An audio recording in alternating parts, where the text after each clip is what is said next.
बोला. आज माननीय जिल्हाधिकारी साहेबांना अनेक विषय होते. त्यातला महत्त्वाचा विषय म्हणजे सोलापूर जिल्ह्यामध्ये सगळीकडे दुष्काळ निधी आला, पण दक्षिण सोलापूर तालुक्याचा कुठलाही निधी उपलब्ध झाला नाही. त्यावेळेला कशा पद्धतीनं सर्वे झाला, दुष्काळ कशामुळं नाही घेतलं याची काही कल्पना नाही.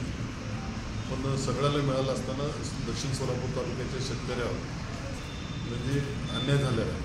म्हणून आम्ही माननीय जिल्हाधिकाऱ्यांना दुष्काळ मागची परिस्थिती तुम्ही बघून की आजही शासनाला तुम्ही पत्र व्यवहार करावा की त्याचे निधी आपल्याला मिळाला पाहिजे. दुसरी गोष्ट, औस बंधाऱ्याला पाणी पुरवठा सोलापुरातून होतो, पण आजूबाजूच्या सर्व गावांना, काही गावांना 2 तासच लाईट उपलब्ध करून मिळते.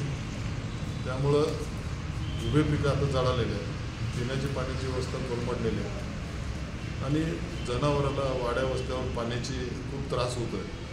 त्यामुळं त्यांना सांगितलं की तुम्ही निदान आम्हाला 8 तास नाही 6 तास किंवा 4 तास लाईट उपलब्ध करून द्या. इरिगेशनच्या अधिकाऱ्याशी बोलून चर्चा करून 2-3 दिवसात त्याच्याबद्दल निर्णय घेतो की सोलापूरचा पाणी पुरवठा आहे तो पण सुरळीत झाला पाहिजे. पाऊस जर लांबला म्हणून ही परिस्थिती आम्ही केलेली आहे, त्याच्याबद्दल योग्य ते निर्णय घेऊन सांगितले. धुळे सोलापूर परिसरात म्हणजे नेहरू नगरला एक आपलं स्विमिंग टँक आहे महानगरपालिकेचं.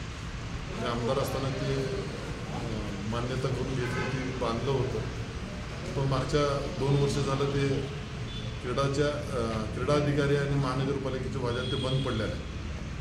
आणि एवढा उन्हाळा गेला, मुलांना, तिथल्या आपल्या भगिनींना, आपल्या सगळ्या नागरिकांना त्याचा उपयोग घेता आलेला नाही आणि ते वास्तू धुळकात पडलेले आहे. अजून खराब होईल, ताबडतोब त्याचे निर्णय घ्यावा असं ह्या सगळ्या गोष्टीसाठी आम्ही माननीय जिल्हाधिकाऱ्याला अजून काही विषय होते त्यांना भेटलं. तात्काळ त्यांनी मनावर घेतला आणि सगळ्या गोष्टी मार्गी लावण्यासाठी त्यांनी प्रयत्न करतो म्हणलं. सर्व आमच्या भागातील, शहरी भागातील, ग्रामीण भागातील सगळे नागरिक, सर्व आमचे सहकारी माझ्यावर उपलब्ध राहिले.